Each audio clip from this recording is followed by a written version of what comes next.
नमस्कार दोस्तों, हमारे यूट्यूब चैनल एग्जाम लर्नर में आपका स्वागत है। दोस्तों, आज के इस वीडियो में हम लोग आर्थिक समीक्षा 2022-23 से जुड़े 50 महत्वपूर्ण प्रश्नों को देखेंगे, जो आपके आने वाले एग्जाम यूपी पीसीएस 2023 के लिए काफ़ी महत्वपूर्ण है। यूपी पीसीएस का एग्ज़ाम डेट 14 मई 2023 को यह परीक्षा कराया जाएगा। तो जो लोग जो है अभी तक जो केंद्रीय बजट है 2023-24 का वीडियो नहीं देखे हैं, तो आप हमारे चैनल के प्लेलिस्ट में जाएगा, करंट अफेयर्स वाले सेक्शन में आपको मिल जाएगा। वहाँ से यूपी बजट का भी वीडियो और केंद्रीय बजट का दोनों वीडियो जो है अपलोड कर दिया गया है। आज हम लोग आर्थिक समीक्षा, यहाँ से भी 2-3 प्रश्न जो है यूपी पीसीएस में पूछे जाते हैं, तो आप लोग इसे ज़रूर देखिएगा। और वीडियो अच्छा लगेगा तो लाइक शेयर कर दीजिएगा। चैनल को सब्सक्राइब नहीं किए हैं तो सब्सक्राइब कर लीजिएगा। बेल आइकन को प्रेस जरूर कर लीजिएगा, जिससे आने वाले अगले वीडियो का नोटिफिकेशन आपको पहले मिलता रहे। तो आइए शुरू करते हैं। तो आज का जो पहला प्रश्न है आर्थिक समीक्षा से जुड़ा, यहाँ पे आर्थिक समीक्षा 2022-23 के अनुसार वित्त वर्ष 2023-24 ये आपका जो बजट जारी किया गया है, 2023-24 का बजट जारी किया गया है। तो 2023-24 के लिए कितना आर्थिक वृद्धि दर अनुमानित की गई है? तो आप विकल्प देख सकते हैं, इसमें से कौन सा ऑप्शन सही होगा। तो इसका सी विकल्प सही होगा। 6 से लेकर 6.8% तक वृद्धि दर जो है अनुमानित की गई है आर्थिक समीक्षा 2022-23 के अनुसार। तो ये वित्त वर्ष कौन सा है? 2023-24 है। और जो बजट जारी किया गया है वो 2023-24 का बजट जो है जारी किया गया है इस बार। तो सी ऑप्शन यहाँ पे सही हो जाएगा। दूसरा प्रश्न पूछा गया है, आर्थिक समीक्षा 2022-23 को संसद में कब प्रस्तुत किया गया? तो आर्थिक समीक्षा जो पेश किया जाता है वो बजट के ठीक एक दिन पहले जो है पेश किया जाता है आर्थिक समीक्षा। तो यह आपका सी ऑप्शन सही होगा। 31 जनवरी 2023 को बजट कब पेश किया गया? तो 1 फरवरी को बजट पेश किया गया, उसके ठीक एक दिन पहले यानी कि 31 जनवरी को आर्थिक समीक्षा जो है जारी किया जाता है या प्रस्तुत किया जाता है। तो सी ऑप्शन सही हो जाएगा यहाँ पे। तीसरा प्रश्न, आर्थिक समीक्षा के अनुसार वित्त वर्ष 2022-23 के लिए कितना प्रतिशत राजकोषीय घाटा का अनुमान लगाया गया? ये प्रश्न हमेशा पूछा जाता है, राजकोषीय घाटा। तो याद रखिएगा, राजकोषीय घाटा का जो अनुमान लगाया गया है वह 6.4%, यानी कि बी ऑप्शन यहाँ पे बिल्कुल सही हो जाएगा। चौथा प्रश्न, आर्थिक समीक्षा के आधार पर भारत क्रय शक्ति समता पीपीपी के अनुसार दुनिया की कौन सी सबसे बड़ी अर्थव्यवस्था है? यह तो ये तीसरी जो है बड़ी अर्थव्यवस्था है। यहाँ पे सी ऑप्शन सही हो जाएगा। और आर्थिक समीक्षा 2022-23 को कुल कितने अध्यायों में बांटा गया है?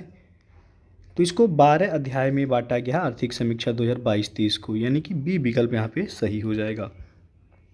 छठा प्रश्न है, आर्थिक समीक्षा के अनुसार सरकार ने घरेलू आपूर्ति को सुनिश्चित करने और महंगाई रोकने के लिए कौन सी रणनीति अपनाई है?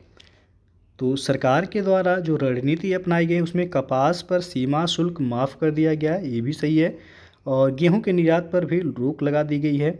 प्रमुख कच्चा माल जिसमें फेरो निकल आता है, कोकिंग कोल, तो इन सब पर जो है आयात शुल्क को घटाकर शून्य कर दिया गया है। तो तीनों ही सही है, यानी कि डी ऑप्शन यहाँ पे सही हुआ इनमें से सभी। और अगला प्रश्न है, 2023 से लेके 2027 तक कितने पीएम श्री स्कूलों का निर्माण किया जाएगा? काफ़ी महत्वपूर्ण है, ये पूछा जा सकता है। पीएम श्री स्कूलों का निर्माण 2023 से 2027 तक जो है ये आपका 14,500 पीएम श्री स्कूलों का निर्माण किया जाएगा। यहाँ पे सी विकल्प सही हो जाएगा। और भारत ने गैर जीवाश्म ईंधनों से 40% अधिष्ठापित बिजली क्षमता का उत्पादन 2030 से पहले ही पूरा कर लिया है। अब इसे बढ़ाकर कितना प्रतिशत कर दिया गया है? तो अब इसे बढ़ाकर 50% किया गया है, यानी कि बी ऑप्शन यहाँ पे सही हो जाएगा। और अर्थव्यवस्था में कार्बन तीव्रता को कम करने को ध्यान में रखते हुए सॉवरेन ग्रीन बॉन्ड नवंबर 2022 में जारी किया गया। इसे किस केंद्रीय बजट में लाने की घोषणा की गई थी?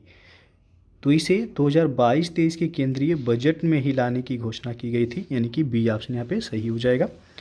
और प्रथम अग्रिम अनुमान 2022-23 के अनुसार कितना मिलियन टन कुल खाद्यान्न का उत्पादन किया गया है?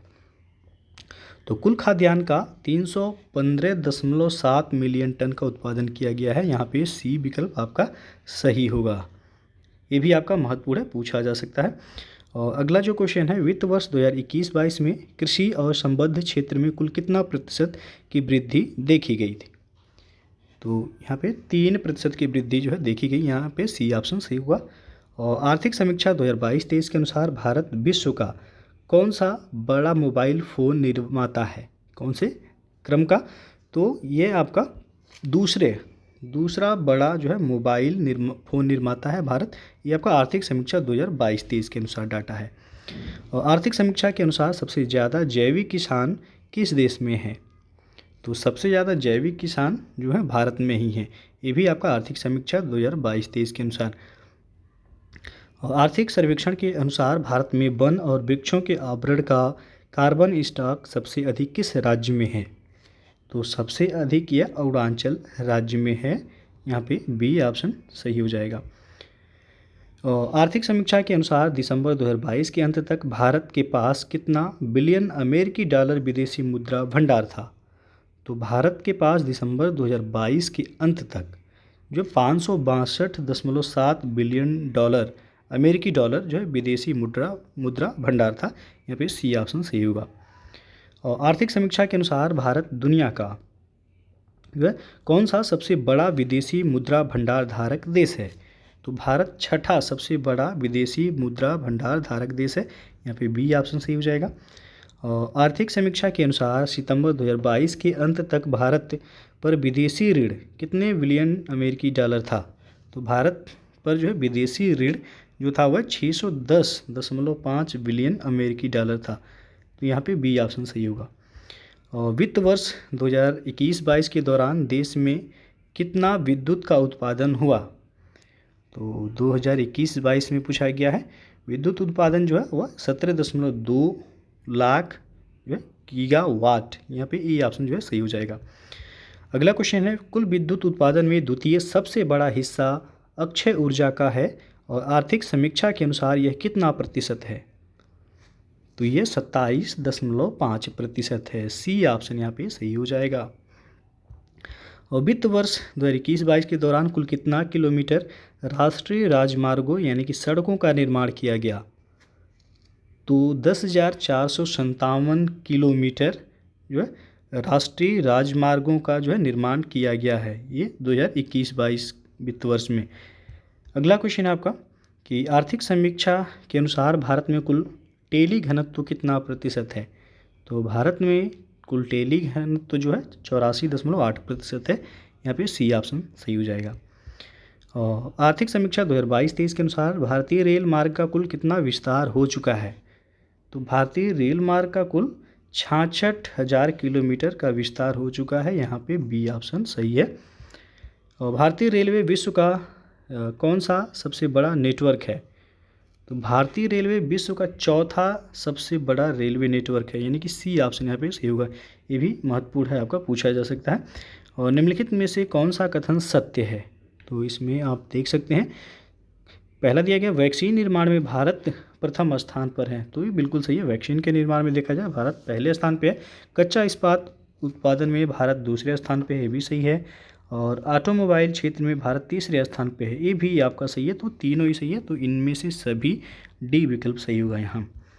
विश्व बैंक यानी कि वर्ल्ड बैंक के अनुसार वर्ष 2022 में विश्व में शीर्ष धन प्रेषण प्राप्तकर्ता देश कौन सा है? तो यह है भारत, यानी कि विदेशों से सबसे ज़्यादा धन जो किस देश में आया? तो भारत में, यानी कि सी ऑप्शन जो है सही हो जाएगा। ये वर्ल्ड बैंक का डाटा है 2022 के अनुसार। अगला क्वेश्चन, आर्थिक समीक्षा के अनुसार अप्रैल से सितंबर 2022 तक भारत में एफडीआई जो कि टॉप 3 निवेश करने वाले देश कौन से हैं? तो इनमें आपका सबसे पहले स्थान पे है सिंगापुर, फिर है मॉरिशस, फिर है यूएई यानी कि संयुक्त अरब अमीरात। ये ऑप्शन यहाँ पे सही हो जाएगा। वित्तीय वर्ष 2022-23 में सबसे ज़्यादा एफडीआई किस क्षेत्र में आया है? तो सबसे ज़्यादा एफडीआई जो है वह कंप्यूटर, सॉफ्टवेयर और हार्डवेयर क्षेत्र में आया है। ये ऑप्शन जो है सही हो जाएगा यहाँ पे। अगला क्वेश्चन है, आर्थिक समीक्षा के अनुसार वित्त वर्ष 2022-23 में कितना प्रतिशत जीडीपी में वृद्धि का अनुमान लगाया गया है? तो ये 7% जीडीपी में वृद्धि का अनुमान लगाया गया है। यहाँ पे सी ऑप्शन बिल्कुल सही हो जाएगा आपका। और अप्रैल से लेकर दिसंबर 2022 के दौरान व्यापार निर्यात कितना बिलियन डॉलर रहा है? तो ये रहा है 332.8 बिलियन डॉलर। ये ऑप्शन सही हो जाएगा। और अप्रैल से दिसंबर 2022 के दौरान व्यापार आयात कितना बिलियन डॉलर रहा? तो ये आपका 551.7 बिलियन डॉलर रहा, यानी कि सी ऑप्शन यहाँ पे सही हो जाएगा। आपका यहाँ पे अप्रैल से दिसंबर पूछा गया है और ऊपर जो है आपका जो वह अप्रैल से लेके दिसंबर 2022 के दौरान व्यापार निर्यात, यहाँ पे निर्यात है और यहाँ पे आयात है, दोनों में आप जो है ध्यान से देखिएगा। व्यापार है एक और एक आपका व्यापार निर्यात है और एक व्यापार आयात है। अगला क्वेश्चन है, आर्थिक समीक्षा के अनुसार जैविक खेती अपनाने वाला दुनिया का पहला राज्य कौन सा है? तो वह है सिक्किम। कई बार जो है यहाँ से प्रश्न बनता है जैविक खेती से। तो इस बार के आर्थिक समीक्षा के अनुसार जैविक खेती अपनाने वाला दुनिया का पहला राज्य कौन है? तो वह है सिक्किम। संयुक्त राष्ट्र बहुआयामी गरीबी सूचकांक के अनुसार 2005-06 और 2019 से 21 के बीच भारत के कितने लोग गरीबी के बाहर आए हैं? तो करीब 41 करोड़ लोग जो है 2005-06 से लेकर के 2019-21 के बीच तक भारत में देखा जाए तो 41 करोड़ लोग जो है वह गरीबी के बाहर आए हैं। और वित्त मंत्रालय के वर्तमान में मुख्य आर्थिक सलाहकार कौन है जिनके देख रेख में आर्थिक समीक्षा तैयार हुआ है? तो है वी अनंत नागेश्वरन। ये ऑप्शन यहाँ पे सही हो जाएगा। ये वर्तमान में भारत के जो है मुख्य आर्थिक सलाहकार हैं जिनकी देखरेख में आर्थिक समीक्षा तैयार की गई है।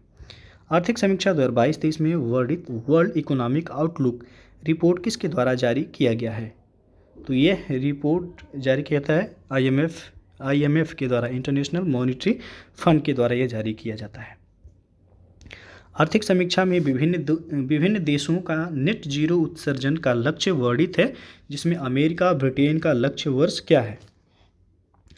तो 2050 तक, यानी कि सी ऑप्शन जो है सही हो जाएगा यहाँ पे। आर्थिक समीक्षा में उल्लिखित लाइफ का पूर्ण रूप क्या है? ये काफ़ी महत्वपूर्ण है, आपसे ज़रूर पूछा जा सकता है UPPCS या जो है अन्य परीक्षाओं में, काफ़ी महत्वपूर्ण है ये। तो इसका जो फुल फॉर्म है वो होगा लाइफ स्टाइल फॉर एनवायरनमेंट, यानी कि पर्यावरण के लिए जीवन शैली। सी ऑप्शन बिल्कुल यहाँ पे सही हो जाएगा। लाइफ का फुल फॉर्म पूछा गया तो लाइफ स्टाइल फॉर एनवायरनमेंट, यानी कि पर्यावरण के लिए जीवन शैली। आर्थिक समीक्षा के अनुसार RBI ने पूरे वर्ष पॉलिसी रेपो दर में कितने आधार अंकों की वृद्धि की? तो इसमें 225 आधार अंकों की वृद्धि की गई है। बी ऑप्शन यहाँ पे सही होगा। अगला जो क्वेश्चन है आपका यहाँ पे, वित्त वर्ष 2022-23 के लिए मूलभूत कीमतों पर सकल मूल्य वृद्धि पर विचार करें। तो एक तरफ दिया गया है क्षेत्र और दूसरी तरफ वृद्धि दर दी गई है। तो कृषि में दिया गया है वृद्धि दर 3.5%। तो आपसे सही पूछा गया है, ये आपका सही है। कृषि में जो वृद्धि दर है वह 3.5% है, उद्योग में 4.1%, ये भी सही है। सेवा में 8.1%, ये आपका जो है गलत है। तो इसमें आपसे सही पूछा गया 1 और 2। तो 1 और 2 आप देख लीजिए कौन से ऑप्शन में सही होगा। सी ऑप्शन यहाँ सही होगा, केवल 1 और 2। आर्थिक समीक्षा 2022-23 के अनुसार निम्न कथनों पर विचार करें। पहला दिया गया, भारत का ई-कॉमर्स बाजार 2025 तक 18% बढ़ने की संभावना है। दूसरा दिया गया, भारत विश्व का 5वां सबसे बड़ा सेवा निर्यातक है। तो आपको बताना है कि कौन सा ऑप्शन इसमें सही होगा। तो इसमें आपका जो है केवल पहला ही सही है। भारत का जो ई-कॉमर्स बाजार है वो 2025 तक 18% बढ़ने की संभावना है। दूसरा यहाँ पे गलत है, तो केवल 1 यानी कि ये ऑप्शन यहाँ पे सही हो जाएगा। आर्थिक समीक्षा 2022-23 के अनुसार राष्ट्रीय हरित हाइड्रोजन मिशन से भारत किस वर्ष तक ऊर्जा के मामले में आत्मनिर्भर हो जाएगा? तो भारत 2047 तक ऊर्जा के मामले में आत्मनिर्भर हो जाएगा। ये रिपोर्ट है राष्ट्रीय हरित हाइड्रोजन मिशन का। अगला क्वेश्चन है, आर्थिक समीक्षा में उल्लेखित शब्द जैम का पूर्ण रूप क्या है? तो जैम का फुल फॉर्म पूछा गया है, यानी कि जन धन आधार मोबाइल। ये ऑप्शन यहाँ पे सही होगा। जैम का फुल फॉर्म होता है जन धन आधार मोबाइल। ये आपका आर्थिक समीक्षा में जो उल्लिखित शब्द है उसका फुल फॉर्म पूछा गया है। आर्थिक समीक्षा में वर्णित मुद्रास्फीति दर पर विचार करें। तो पहला है इसमें, अप्रैल से लेकर दिसंबर 2022 के दौरान उपभोक्ता मूल्य सूचकांक पर आधारित मुद्रास्फीति 6.4% अनुमानित है। दूसरा है, अप्रैल से दिसंबर 2022 के दौरान थोक मूल्य सूचकांक पर आधारित मुद्रास्फीति 11.5% अनुमानित है। उपर्युक्त में से कौन सा कथन सही है? तो इसमें आपका पहला तो यहाँ पे गलत दिया गया है। उपभोक्ता मूल्य सूचकांक पर जो पूछा गया मुद्रास्फीति 6.4% अनुमानित है, गलत है। दूसरा सही है, यहाँ पे 11.5% अनुमानित है थोक मूल्य सूचकांक पर। तो केवल 2 सही होगा, यानी कि बी ऑप्शन यहाँ पे सही हो जाएगा। नवंबर 2022 तक भारत में कुल टेलीफोन उपभोक्ताओं की संख्या कितनी थी? तो 117 करोड़ था, यहाँ पे ए ऑप्शन सही होगा। वित्त वर्ष 2022-23 में औद्योगिक क्षेत्र का सकल मूल्यवर्धन GVA कितना प्रतिशत बढ़ा है? तो ये आपका 3.7% बढ़ा है, सी ऑप्शन सही है। वित्त वर्ष 2022-23 में स्वास्थ्य क्षेत्र पर बजट का खर्च GDP का कितना प्रतिशत रहा है? तो स्वास्थ्य पर खर्च जो है बजट का GDP पर जो रहा है वह 2.1% रहा है। ये ऑप्शन यहाँ पे सही हो जाएगा। अगला क्वेश्चन अब है आर्थिक समीक्षा 2022 के अनुसार फार्मा उद्योग में FDI प्रवाह 2019 की तुलना में 2022 में कितना गुना बढ़ा है? तो यह बढ़ा है 4 गुना। फार्मा उद्योग में पूछा गया, सी ऑप्शन यहाँ पे सही हो जाएगा। और मेक इन इंडिया 2.0 में कुल 27 क्षेत्रों पर ध्यान केंद्रित किया जा रहा है, साथ साथ इसके कितने उप क्षेत्रों के विकास को भी बढ़ावा दिया जाएगा? तो 24 उप क्षेत्रों को भी बढ़ावा दिया जाएगा, सी ऑप्शन यहाँ पे सही होगा।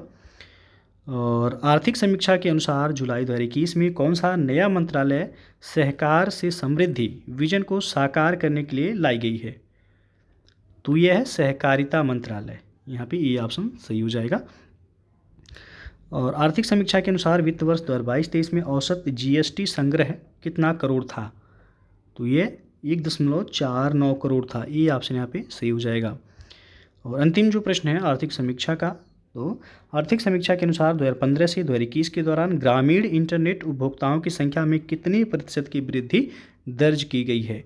तो ग्रामीण क्षेत्रों में जो है ग्रामीण इंटरनेट उपभोक्ताओं की संख्या में जो वृद्धि हुई है वो 2015 से 2021 के बीच वह 200% की वृद्धि हुई है। यहाँ पे सी ऑप्शन सही हो जाएगा आपका। तो दोस्तों ये था आपका आर्थिक समीक्षा 2021-22 से जुड़ा जो है प्रश्न, जो परीक्षा में आपसे 2 से 3 प्रश्न यहाँ से बनता है। कोई भी परीक्षा हो आर्थिक समीक्षा से जरूर प्रश्न पूछा जाता है। UPPSC में खास करके 2 से 3 प्रश्न आपका आएगा और बजट से भी 2 से 3 प्रश्न जो देखने को मिलेगा। तो वीडियो यदि अच्छा लगा हो लाइक शेयर कर दीजिएगा, चैनल को सब्सक्राइब नहीं किए हैं सब्सक्राइब कर लीजिएगा, बेल आइकन को प्रेस कर लीजिएगा जिससे आने वाले अगले वीडियो का नोटिफिकेशन आपको पहले मिलता रहे। तो वीडियो को पूरा देखने के लिए बहुत बहुत धन्यवाद।